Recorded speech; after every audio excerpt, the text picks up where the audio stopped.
c'est chaud, rien ne marche. Il y a des moments où nous sommes dans des endroits comme ça. C'est pas que toi quand tu t'es mis là-bas, c'est parce que Dieu t'a déposé là-bas.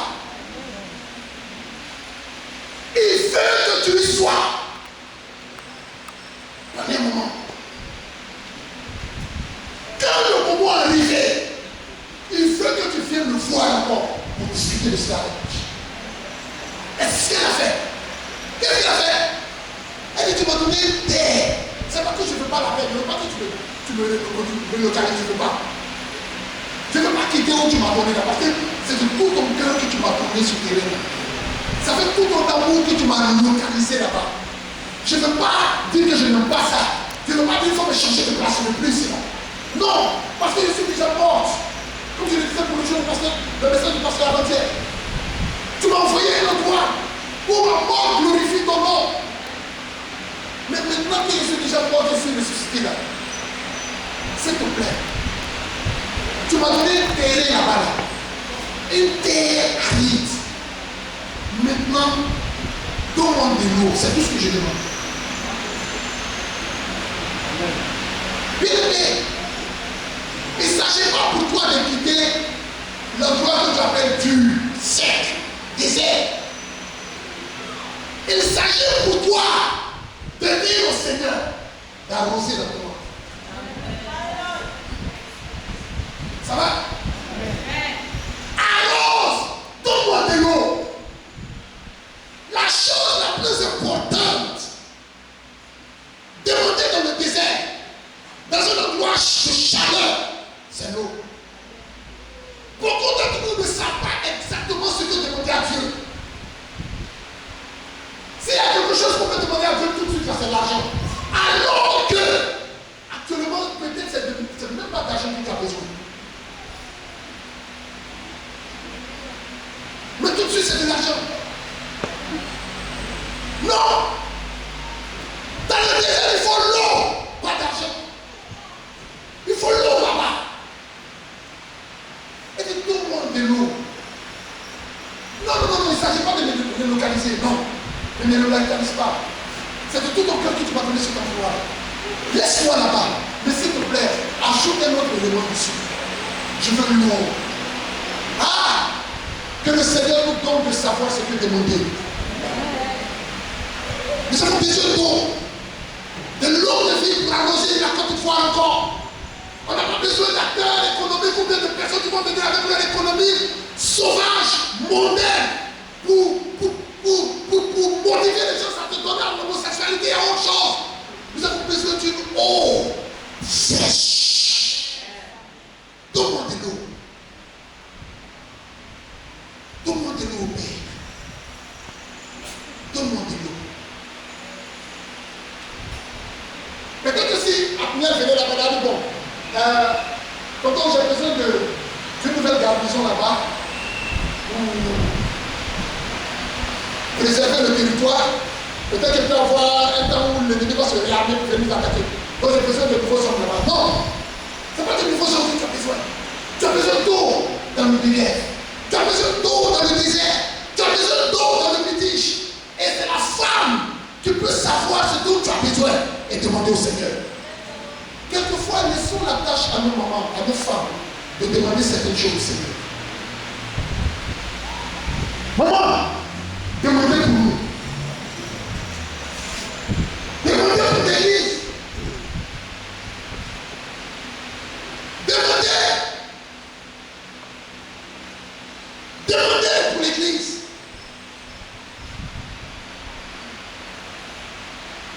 Demandez pour vos foyers. Demandez l'eau qu'il faut pour vos maris. Demandez l'eau là où je me trouve avec mon mari. Ne nous les localise pas, non. On ne va pas venir où tu es là, on ne fait pas. On veut rester là-bas, mais donne-nous de l'eau. Quand Caleb a su, il a vu le raisonnement de sa fille, de sa père. Il est entré en discussion avec elle. Et quand il a vu ce qu'elle présentait comme besoin, pas comme désir, pas comme convoitise, mais comme besoin authentique. La petite quoi, qu'est-ce qu'il a fait? Il Donc, c'est quoi? Les sources quoi? Souterraines et les sources supérieures. Wow.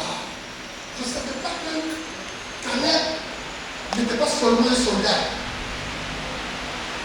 Oh, donc, Caleb aussi avait la garde des eaux sous sa responsabilité. Ok.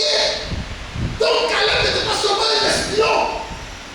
C'était pas seulement quelqu'un qui avait un autre langage. Et la plus de cela, il a aussi la garde des eaux. Oh. Othniel ne savait pas cela. C'est la fille qui savait. C'est sa fille qui savait. Pourquoi? Elle était intime avec lui. Elle savait ce que l'homme la détenait. Vous le connaissez seulement comme Caleb qui est venu avant Josué la préparé. Non. Elle est un peu face de Caleb qu'elle connaît. Que le Seigneur pousse nos mamans à entrer dans ce genre d'activité-là pour révéler des choses, même dans nos familles au nom de Jésus.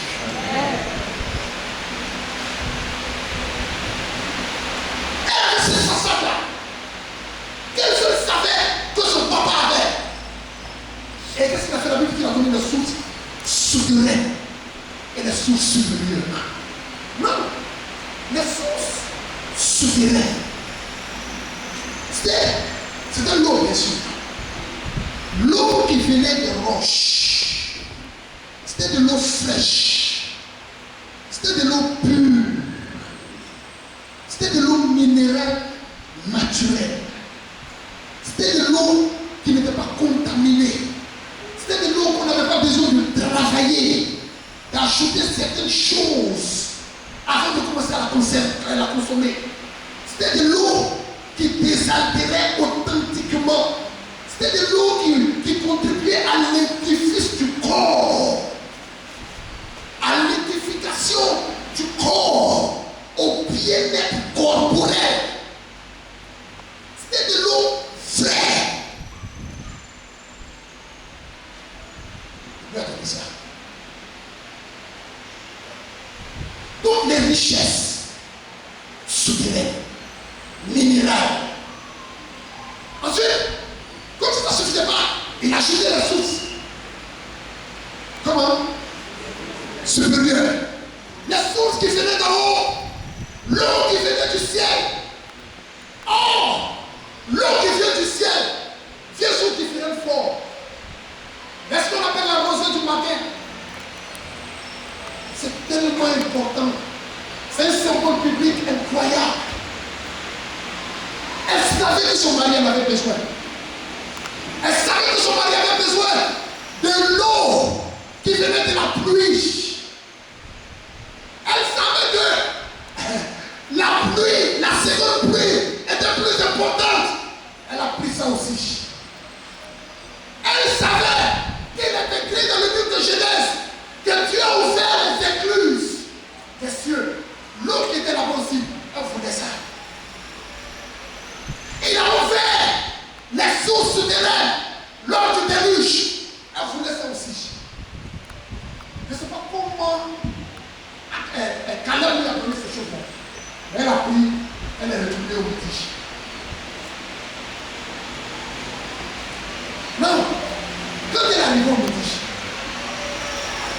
elle est partie avec quelque chose qu'elle n'avait pas. Donc son mari avait besoin, elle-même avait besoin, toute la communauté avait besoin. Elle retourne avec cette chose-là. Le besoin de sa région. Le besoin de non seulement son foyer, de sa famille, mais de tous les hommes qui étaient sous son mari et de toute la région. Dans un endroit désertique, elle a apporté la chose la plus précieuse, l'eau. Elle était maintenant la responsable des sources d'eau dans le nord.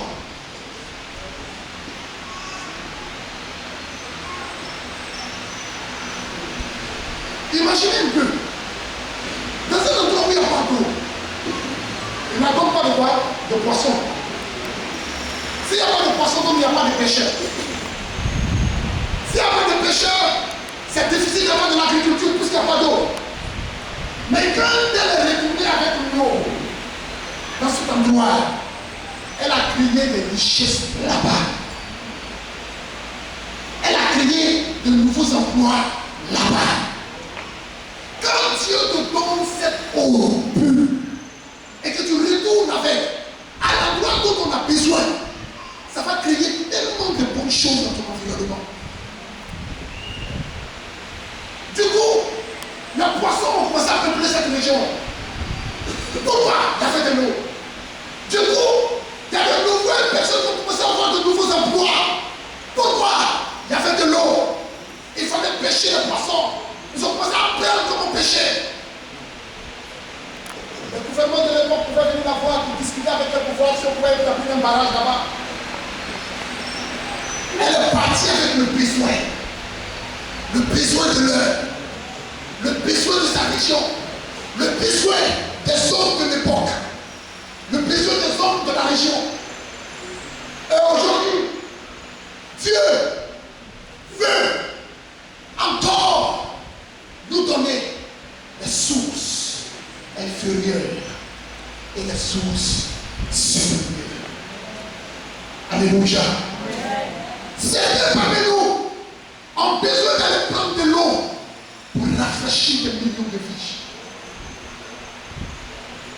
Certains parmi nous ont besoin d'aller prendre les sources inférieures et supérieures pour rafraîchir des territoires. Mais il faut qu'on demande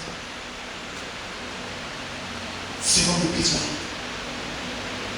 Il faut qu'on demande selon le besoin. Et il dit à mon Seigneur, à son Père, donne-moi. Et en même temps, sans discuter, sans quoi que ce soit, il lui a donné la source inférieure et la source supérieure. Est-ce que quelqu'un reçoit ces choses-là aujourd'hui? Les sources inférieures et les sources, les richesses de cette terre et les richesses d'en haut. Jésus dit, si quelqu'un a soif, qu'il vienne. Boire. Des sources d'eau vie couleront de vos seins. Et ce qu'elle avait à ça, elle était précieuse. Elle est partie avec ça. Et aujourd'hui, nous, dans la nouvelle alliance, nous sommes comme Aksa aux yeux du Seigneur. Alléluia. Amen. Nous sommes les Aksa du Seigneur aujourd'hui. Et de l'eau, de nous, des sources d'eau vive doivent couler. Des sources d'eau vive doivent couler. Et le Seigneur est capable, il est même prêt à accorder ces choses-là à plusieurs d'entre nous. Vous savez, je ne vais pas faire plein de choses parce que je sais que Dieu avait commencé déjà à faire ces choses-là avant que le message ne vienne. Avec certaines personnes qui étaient remplies du Saint-Esprit, qui étaient renouvelées, etc., etc. Dieu avait déjà commencé avant que le message ne vienne. Mais aujourd'hui, il t'a donné ces sources-là. On n'a pas besoin de te voir encore tomber, parce qu'elle n'est pas tombée quand elle prenait ces choses-là. Tu étais rempli, chargé, va déverser ces eaux-là pour le bénéfice de ta région, pour le bénéfice de ton foyer. Va! Et laisse-moi finir ici. Quand elle est rentrée alors dans cette région, avec toute cette richesse-là, toute cette richesse, quelque temps plus tard, elle est devenue comme une femme incontournable dans le secteur. Donc son mari, en plus d'être un homme respecté militairement, il était respecté à cause de la position de sa femme, celle qui détenait les sources d'eau dans ces endroits-là. Quand Israël voulait un juge, quand il était question de trouver un juge pour Israël, le premier juge qui était donné à Israël était son mari Abouya. Pourquoi? Elle avait réussi à voir les choses dont ce peuple aura besoin pour contrôler tout le pays. Elle allait prendre l'eau Il est fort militairement, mais il manque d'eau. Maman, regardez-nous un peu.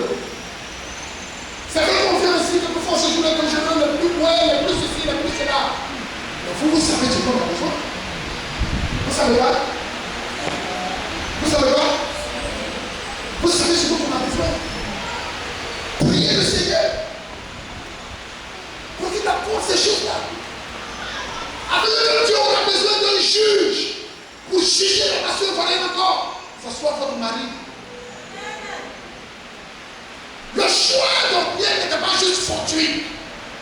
Sa femme avait donné les richesses les plus importantes à son mari. Donc quand Dieu voulait, pour la première fois dans l'histoire d'Israël, un juge, les regards du Seigneur sont tombés sur son mari.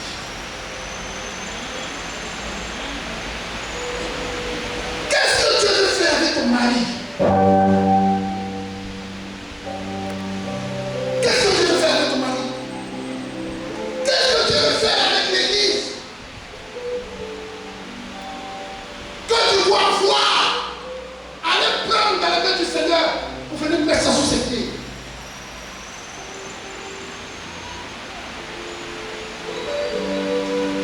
C'est pas ce qu'on entend. C'est quoi la position que Dieu veut donner à ton mari? Que tu n'as pas encore cerné. Mais c'est quoi que le Seigneur attend de découvrir cela. Allez prendre et de déposer au pied de ton mari. Pour qu'il soit établi. Non, la position qu'il a là ne suffit pas.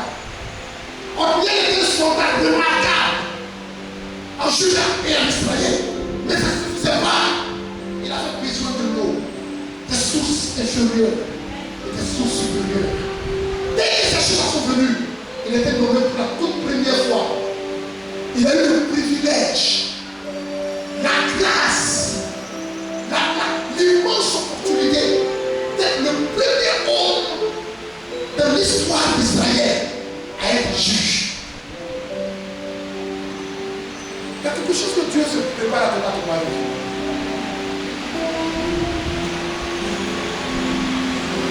Tu as la conviction. Alléluia. Que le Seigneur bénisse ton maman. Elle est en train de taper l'épaule de son mari. Non. Tout à l'heure, je vais appeler la femme et la mari ici. Parce que je peux là. Non, maman, il faut prier. Il faut renouveler. Avec persuasion. Elle a laissé. Elle est partie. Et son mari a récolté le produit. Il a récolté les fruits de l'acte posé par sa femme. Vous n'avez pas forcément besoin d'être bishop Price ou bien ceci ou bien cela pour jouer le rôle que Dieu veut que vous jouez. Vous n'avez pas besoin de cela. Un bishop, c'est simplement un évêque. Un évêque, c'est simplement un ancien. C'est tout. D'après la Bible, c'est tout. Donc, si vous appelez le pasteur Franck bishop, vous n'êtes pas en train d'aller contre les Écritures. C'est exactement ce que les Écritures demandent que vous êtes en train de faire. Il n'a pas besoin d'un collègue de quelqu'un pour venir loin de ton bishop. Ça ne se fait même pas. C'est que vous égrenez quelqu'un comme un ancien dans le Seigneur. L'œuvre qu'il a battu. Que tout le monde s'apprend pour lui là. On peut les mettre en état d'ancien, c'est tout. C'est ce que ça signifie, ancien. C'est pas un style bizarre, façon on a déplacé ça aujourd'hui. La connotation change aujourd'hui, mais la connotation biblique, c'est simplement un ancien.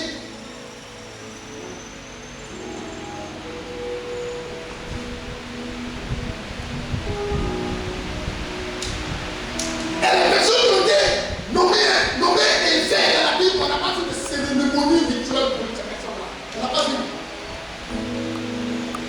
Il n'y a pas de cérémonie rituelle pour ces personnes-là.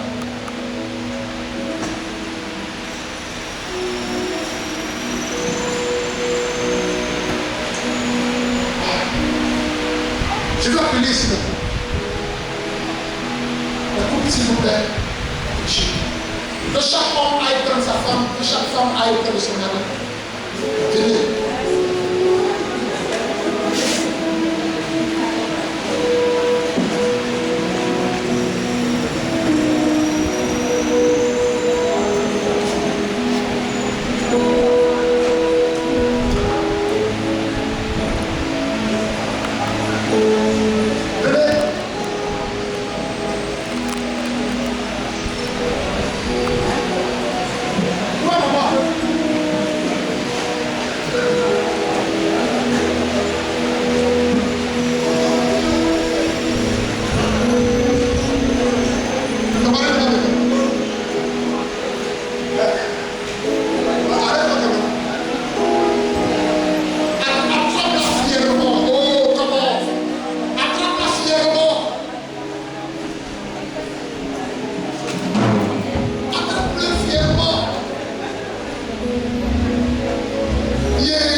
tu lui as confié.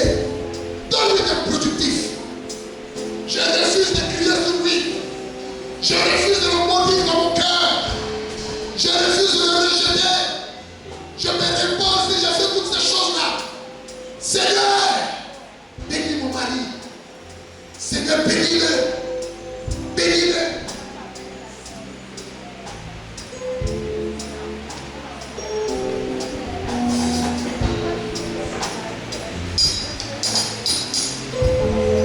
Le Seigneur est certainement en train de renouveler l'amour de certaines personnes ici, vis-à-vis de leur homme, vis-à-vis de leur femme.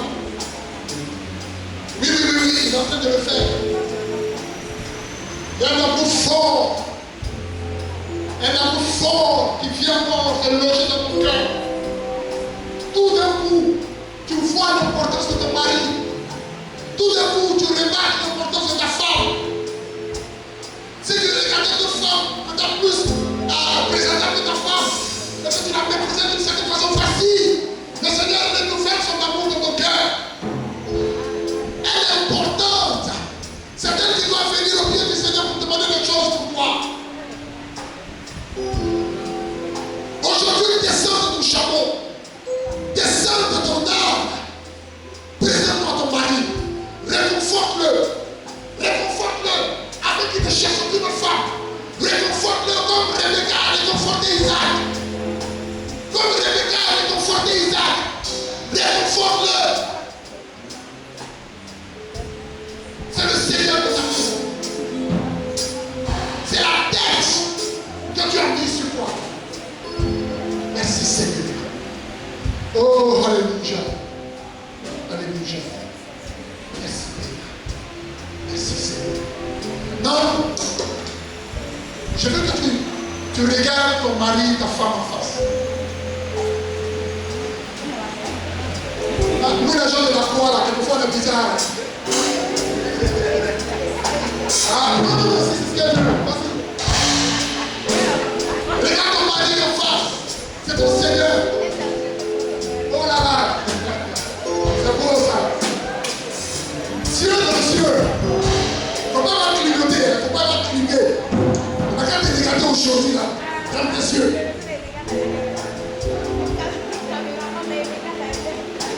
Cieux dans les cieux. Dis-lui quelque chose. Tu as peut-être déjà dit cette chose-là. Et il y a longtemps, aujourd'hui, il faut dire ça. Devant lui, d'une façon remarquable, formidable. Parle-lui. Parle-lui.